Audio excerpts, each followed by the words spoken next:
요한복음 5장. 38년 된 병자를 고치시다. 곧이어 또 다른 명절이 다가오자 예수께서 다시 예루살렘으로 가셨다. 예루살렘의 양의 문 근처에 히브리 말로 베데스다라 하는 연못이 있었고 그 연못에 회랑 5채가 딸려 있었다. 그 회랑에는 눈먼 사람, 다리를 저는 사람, 중풍병자같이 몸이 아픈 사람들이 수백 명 있었다. 거기에 38년 동안 앓고 있던 한 남자가 있었다. 예수께서 그가 연못가에 누워있는 것을 보시고 또 그가 그곳에 얼마나 오래 있었는지를 아시고 말씀하셨다. 내가 낫기를 원하느냐?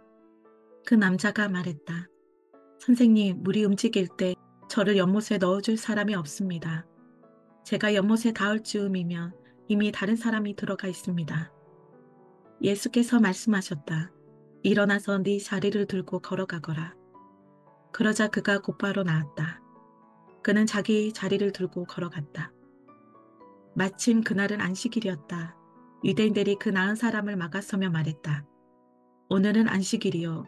자리를 들고 다녀서는 안 돼요. 그것은 규정을 위반하는 일이요. 그러자 그가 그들에게 말했다. 나를 낫게 해준 분이 내게 자리를 들고 걸어가라고 말씀하셨소. 그들이 물었다. 당신에게 자리를 들고 걸어가라고 한 사람이 누구요? 그러나 그 나은 사람은 그분이 누구인지 알지 못했다. 예수께서 어느새 무리 속으로 몸을 숨기셨기 때문이었다. 얼마 후에 예수께서 성전에서 그 사람을 만나자 이렇게 말씀하셨다. 아주 좋아 보이는구나. 너는 건강해졌다. 죄 짓는 삶으로 되돌아가지 마라. 만일 되돌아가면 더 심한 일이 일어날 수 있다. 그 사람이 돌아가서 자기를 낫게 해주니까 예수라고 유대인들에게 말했다. 그러자 유대인들은 예수께서 안식일에 그 같은 일을 했다는 이유로 그분을 잡으려고 했다. 그러나 예수께서는 스스로를 변호하시며 이렇게 말씀하셨다.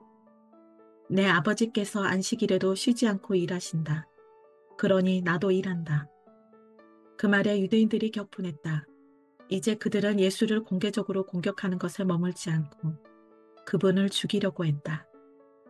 예수께서 안식일을 어겼을 뿐 아니라 하나님을 자기 아버지라고 부르면서 하나님과 자신을 동등한 자리에 두었기 때문이다. 그래서 예수께서 자신에 대해 길게 설명하셨다. 내가 너희에게 사실 그대로 말하겠다. 아들은 무슨 일이든지 자기 마음대로 하지 않고 아버지에게서 본 대로만 한다. 아버지께서 하시는 일을 아들도 한다. 아버지는 아들을 사랑하셔서 자신이 하는 모든 일에 아들도 참여하게 하신다. 그러나 너희가 본 것은 일부에 지나지 않는다. 아버지께서 죽은 사람들을 다시 살리시고 생명을 창조하시는 것처럼 아들도 그 일을 하기 때문이다. 아들은 자기가 택한 사람 누구에게나 생명을 준다. 아들과 아버지는 그 누구도 내쫓지 않는다.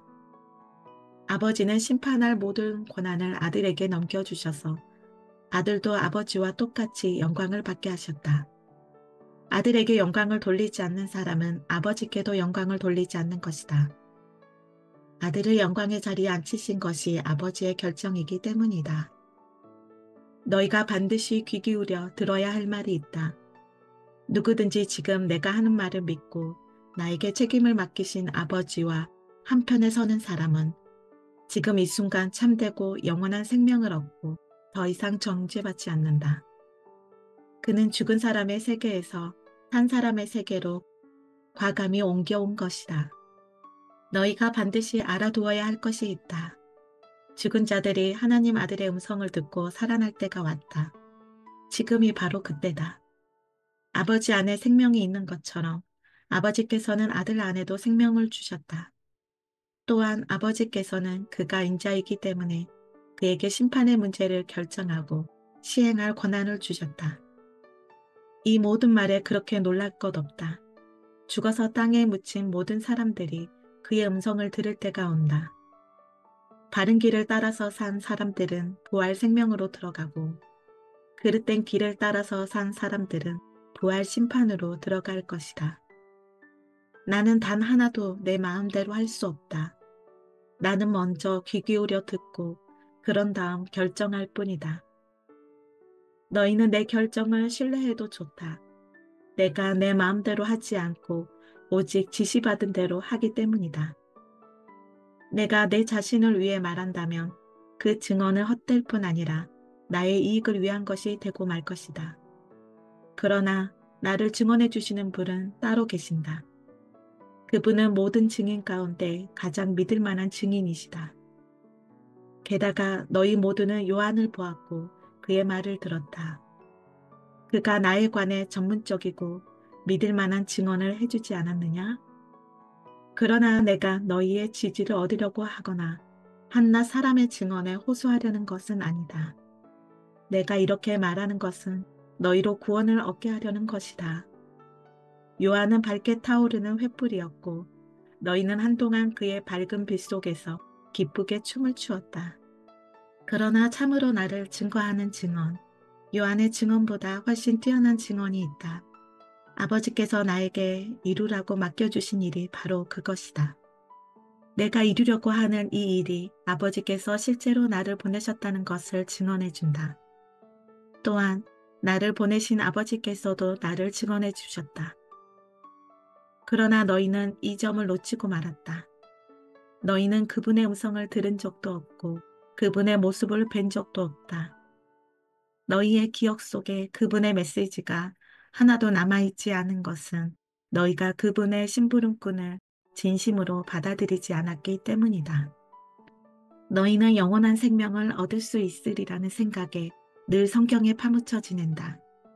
그러나 너희는 나무를 보느라 숲을 놓치고 있다. 이 성경 전체가 나에 관해 기록된 것이다. 그런데 내가 너희 앞에 이렇게 서 있는데도 너희는 생명을 원한다고 하면서 정작 나에게서 그 생명을 받으려고 하지 않는다. 나는 사람들의 인정을 받는 데는 관심이 없다. 왜 그런지 아느냐? 내가 너희와 너희 무리를 잘 알기 때문이다. 나는 너희의 행사 일정에 사랑이 없다는 것을, 무엇보다 하나님의 사랑이 없다는 것을 안다. 내가 내 아버지의 권한을 가지고 왔으나 너희는 나를 쫓아내거나 피하기만 한다. 만일 다른 누군가가 으스대며 왔다면 너희는 두 팔 벌려 그를 맞았을 것이다. 너희가 서로 자리 다툼을 벌이고 경쟁자들보다 상석에 앉으려 하고 하나님을 무시하는 데 시간을 다 허비하면서 어떻게 하나님과 함께하는 곳에 이르기를 기대하느냐. 그러나 내가 내 아버지 앞에서 너희를 고발할 것이라고는 생각하지 마라. 너희를 고발할 리는 너희가 그토록 의지하는 모세다. 너희가 모세의 말을 진실로 믿었더라면 나를 믿었을 것이다. 그가 기록한 것이 나를 두고 한 것이기 때문이다. 너희가 그의 기록도 진정으로 받아들이지 않는데 어떻게 내 말을 진정으로 받아들일 것이라고 기대할 수 있겠느냐.